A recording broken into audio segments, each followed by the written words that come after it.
नमस्कार, वक्त हो गया है उत्तराखंड की खबरों का। मैं हूं आपके साथ मनु तेवतिया। सबसे पहले बात करेंगे आज की सबसे बड़ी खबर की। तो मुख्यमंत्री तीरथ सिंह रावत की सीट का ऐलान बहुत जल्द होने वाला है। बीजेपी प्रदेश अध्यक्ष मदन कौशिक का कहना है कि जल्द ही सीएम की सीट का ऐलान होगा। अब सूत्रों के हवाले से ये बड़ी खबर भी है कि मुख्यमंत्री उत्तरकाशी की गंगोत्री सीट से चुनाव लड़ सकते हैं। गंगोत्री सीट पर करीब करीब बात फाइनल हो गई है, बस इसका ऐलान होना बाकी है। गंगोत्री सीट को लेकर लंबे समय से बात चल रही थी और अब करीब तय हो गया है कि मुख्यमंत्री गंगोत्री सीट से ही चुनाव लड़ेंगे और प्रदेश अध्यक्ष ने भी इसका बड़ा इशारा दिया है। आज भी मीटिंग है, कल को भी मीटिंग है। अब अनलॉक की प्रक्रिया शुरू हो गई है, पार्टी की चुनाव की गतिविधि शुरू हो गई है, तो अब कभी भी घोषणा हो सकती है।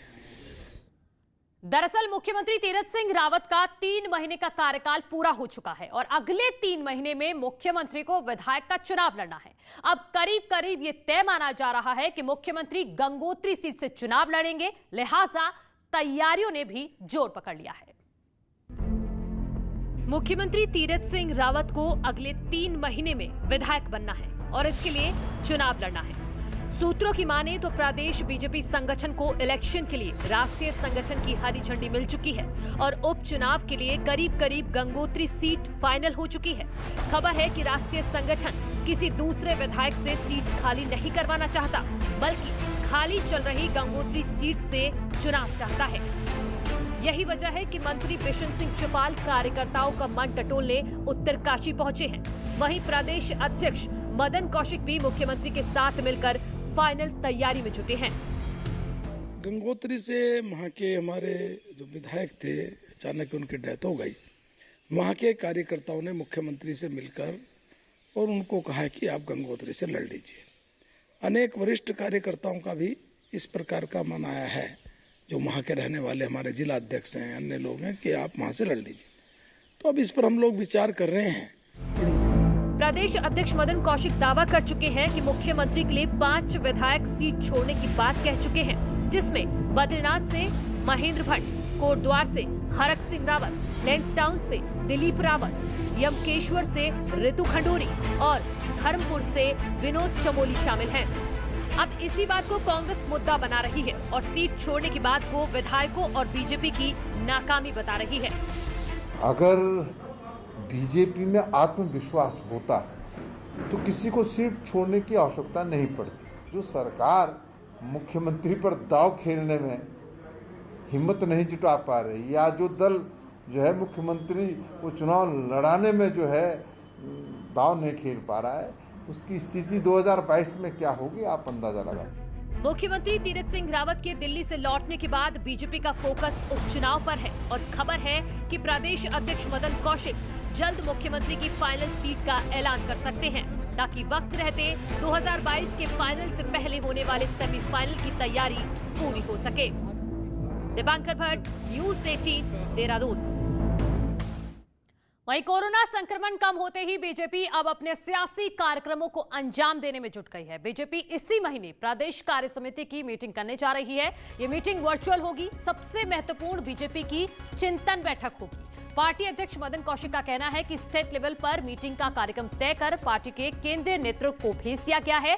संभावना है कि जून के आखिरी हफ्ते या फिर जुलाई फर्स्ट वीक में ये मीटिंग हो जाएगी।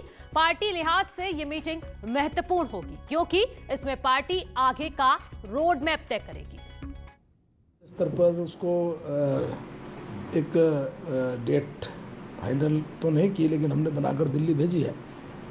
तो हमारे जो महामंत्री संगठन हैं और जो वहाँ से आने वाले अन्य लोग होंगे, उनकी तारीख के हिसाब से हम उसको फाइनल कर देंगे। लेकिन ये निश्चित है कि इस महीने के आखिर में या नेक्स्ट मंथ के फर्स्ट वीक में हम इसको करेंगे। तो बीजेपी अपनी कोशिशों में है तो कांग्रेस भी 2022 की तैयारियों में जुट गई है। शनिवार को दिल्ली में कांग्रेस की बड़ी बैठक होने वाली है। उत्तराखंड कांग्रेस के प्रभारी देवेंद्र यादव ने बैठक बुलाई है, जिसमें राज्य के बड़े नेताओं को बुलाया गया है। प्रदेश अध्यक्ष प्रीतम सिंह और नेता प्रतिपक्ष इंदिरा हृदय के साथ ही कांग्रेस महासचिव हरीश रावत भी इस बैठक में शामिल होंगे। बैठक में चुनावी रणनीति पर चर्चा होगी और पार्टी के आगामी कार्यक्रमों की रूपरेखा भी तैयार की जाएगी। शनिवार की इस बैठक में कई बड़े फैसले भी लिए जा सकते हैं।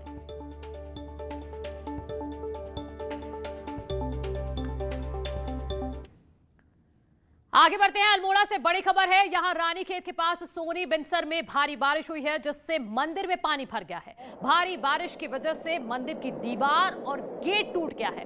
पिछले 24 घंटे में जिले के कई इलाकों में मूसलाधार बारिश हुई है और सभी लोगों को अलर्ट रहने के लिए कहा गया है।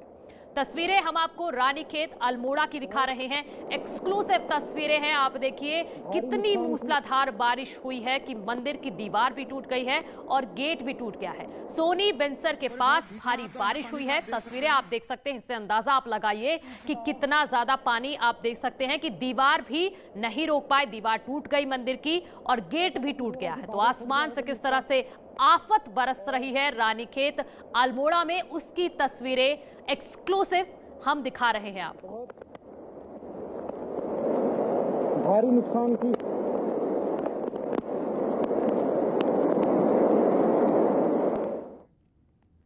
वहीं प्री मानसून की बारिश में पीएमजीएसवाई की लापरवाही भारी पड़ गई। देहरादून के मालदेवता इलाके में गदेरे से अचानक हजारों घन मीटर मलबा मालदेवता को जाने वाली सड़क सेरगी गांव के खेतों में पसर गया है। आसपास के होटल्स को नुकसान पहुंचा है। मलबे का बहाव सड़क की ओर होने से बड़ा हादसा होने से टल गया। आपको बता दें कि मालदेवता इलाके में गांव, बाजार और सड़क के ठीक ऊपर मानकों को ताक पर रखकर सड़क कटिंग का काम चल रहा है और ठेकेदार और विभाग की मिलीभगत से मलबा डंपिंग जोन में डालने की बजाय गदेरे में फेंक दिया जा रहा है, जो आज बहकर निचले इलाकों में आ गया है। इस सड़क की शिकायत सीएम पोर्टल पर भी की गई थी, तब विभाग ने इसे सुरक्षित बताया था। तो प्री मानसून की बारिश में पीएमजीएसवाई की लापरवाही भारी पड़ गई, लेकिन गनीमत ये रही है कि बड़ा हादसा होने से टल गया है। देहरादून के मालदेवता इलाके में गुरुवार सुबह 4 बजे बारिश के बीच गदेरे से अचानक हजारों घन मीटर मलबा मालदेवता को जाने वाली सड़क पर दिखाई दे रहा है।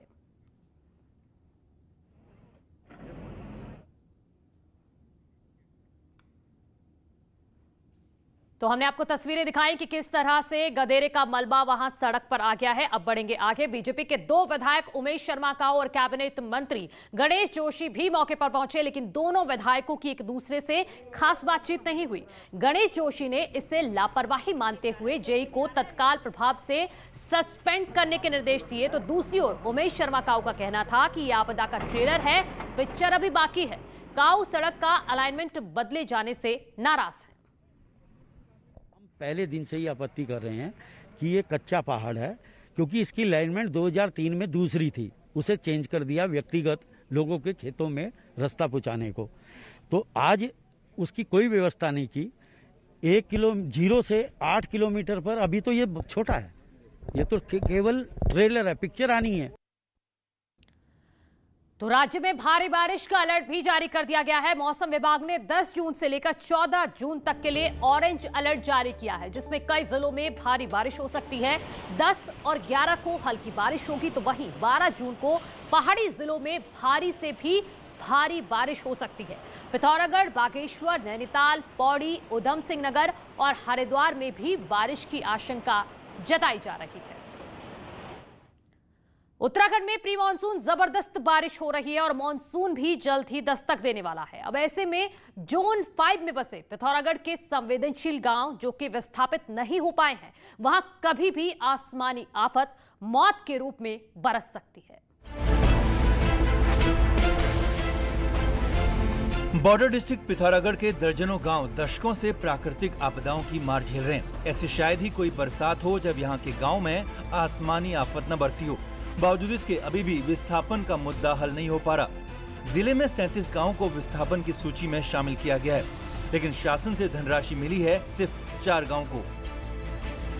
संवेदनशील गांव की स्थिति 37 है, जिनमें से 4 गांव का पैसा आ चुका है और 6 गांव का प्रस्ताव अभी तहसील स्तर से लंबित चल रहा है, जिनके बारे में जिलाधिकारी महोदय ने संबंधित एसडीएम साहब को निर्देश दे दिए गए हैं। बहुत जल्दी इनके प्रस्ताव भी शासन को प्रेषित कर दिए जाएंगे। पिथौरागढ़ में सबसे ज्यादा गांवों का विस्थापन धारचूला और मुंशियारी की तहसीलों में होना है। धारचूला में 16 गांवों को तत्काल विस्थापन की दरकार है, जबकि मुंशियारी में 14 गांवों पर आसमानी आफत का खतरा मंडराया हुआ है। डीडीहाट के भी 3 गांवों को विस्थापित किया जाना जरूरी है, तो बेरीनाग में भी एक गांव ऐसा है जिसका वजूद कभी भी बारिश खत्म कर सकती है। विस्थापन न होने के कारण प्रशासन को अब संवेदनशील गांव के लिए अन्य विकल्प तलाशने पड़ रहे हैं। ऐसे ही शासन से धनराशि प्राप्त होती है, हम उन्हें स्थान आवंटित करके और उनके लिए सुरक्षित जगह पर मकान बनाने की का धनराशि देंगे। तो अभी फिलहाल जो आसन्न मानसून है, इसके देखते हुए हमने उनके लिए अस्थायी रूप से रहने की व्यवस्था करा रखी। शासन ने फिलहाल धारचूला के 4 गांवों को विस्थापित करने के लिए 5.5 करोड़ जारी भी कर दिए हैं। लेकिन जब बरसात मुहाने पर खड़ी हो तो जाहिर है इन 4 गांवों का भी फिलहाल तो विस्थापन संभव नहीं है, जबकि बाकी गांवों का तो अब इस पूरे सीजन भगवानी भरोसा है। न्यूज़ 18 के लिए पिथौरागढ़ से विजयवर्धन उप्रेती की रिपोर्ट। इसी के साथ रुक रहे एक छोटे से ब्रेक के लिए, जल्द लौट रहे हैं।